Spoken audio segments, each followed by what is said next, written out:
Sir కూర్చోండి ప్రశాంత్.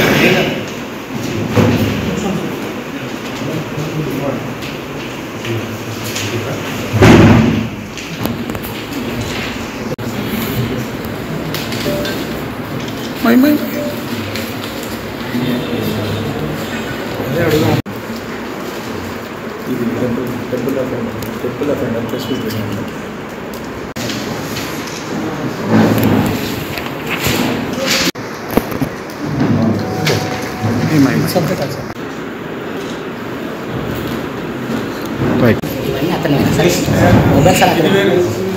చెప్తా.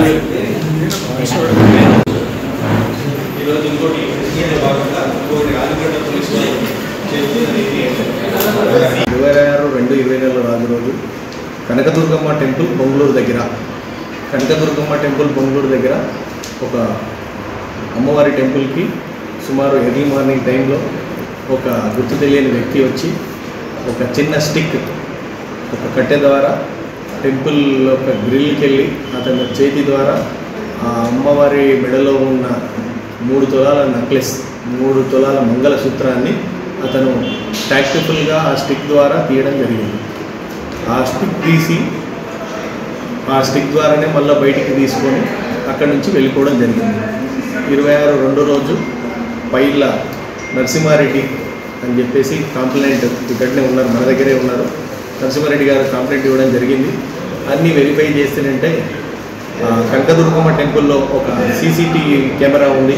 ఆ కెమెరాలో కూడా మనకు డీటెయిల్స్ అన్నీ కూడా ఒక లాస్ట్ ఒక 2-3 డేస్ నుంచి చూస్తే ఆ కన్సర్న్ అక్యూజ్డ్ వచ్చేసి రక్కీ చేసి మళ్ళీ టైంకి వచ్చేసి మళ్ళీ చూసి 2 సార్లు విజిట్ చేసి ఆ టెంపుల్కి సంబంధించిన విజువల్స్ అన్నీ కూడా వెరిఫై చేసి టెంపుల్ ఎంట్రీస్ ఎన్ని ఉన్నాయి, ఎగ్జిట్స్ ఎన్ని ఉన్నాయి, గ్రిల్ ఎలా ఉంది, ఇవన్నీ కూడా వెరిఫై చేసుకోవడం జరిగింది.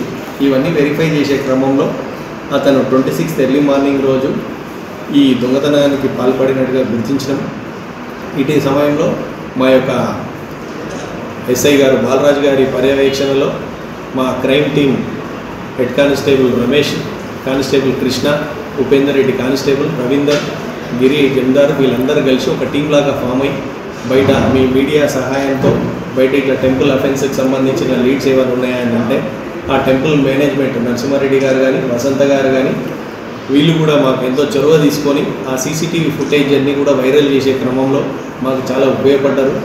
మెయిన్ టైంలో ఆ సీసీటీవీ ఫుటేజ్ తర్వాత ఎక్కడెక్కడికి వెళ్ళారు అని చెప్పేసి మా యొక్క కానిస్టేబుల్ ఉపేందర్ పర్సనల్ ఇనిషియేటివ్ తీసుకెళ్ళి ఒక 2 డేస్ కంప్లీట్గా దాని మీద ఫాలోఅప్ చేయడంలో ఆ చైన్ ఆఫ్ ఫుటేజెస్ ఎక్కడికి వెళ్తున్నాయని వెరిఫై చేస్తారంటే ఆయన ఫేస్ ఒకటి ఐడెంటిఫై జరిగింది.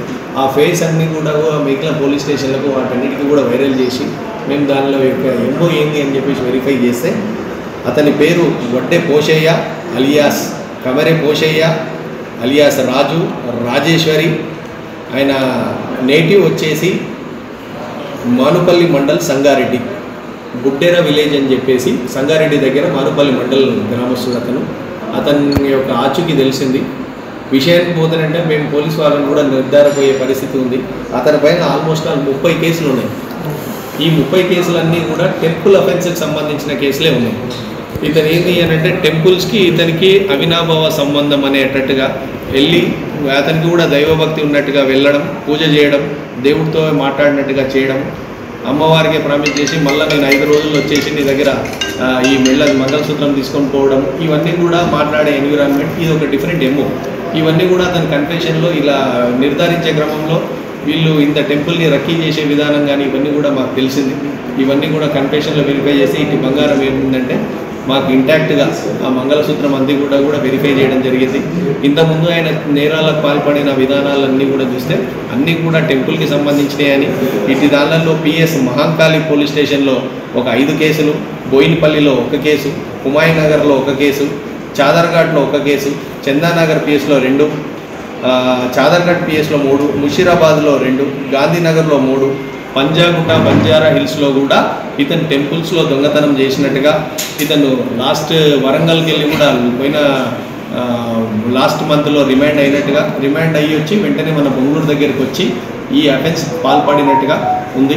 నిన్న రాత్రి 9 గంటలకు మేము అతన్ని కస్టడీలోకి తీసుకోవడం జరిగింది, రిమాండ్ చేయడానికి ఈ ప్రెస్ మీట్ పెట్టడం జరిగింది. ఈ పత్రికా సమావేశంలో ముఖ్యంగా చెప్పాలనుకున్నది ఏంటి అంటే ఈ కేసు డిటెక్ట్ కావడానికి మా పోలీస్ యొక్క క్రైమ్ టీమ్ భాగస్వామ్యం ఒకటైతే, రెండోది ఏంటంటే ఆ కన్సర్ట్ టెంపుల్ మేనేజ్మెంట్ యొక్క ఇనిషియేటివ్, వసంత గారు కానీ నరసింహారెడ్డి గారు కానీ అక్కడ సీసీ కెమెరాస్ పెట్టడం, ఇట్టి టెంపుల్లో ఉన్న సీసీ కెమెరాలు మాకు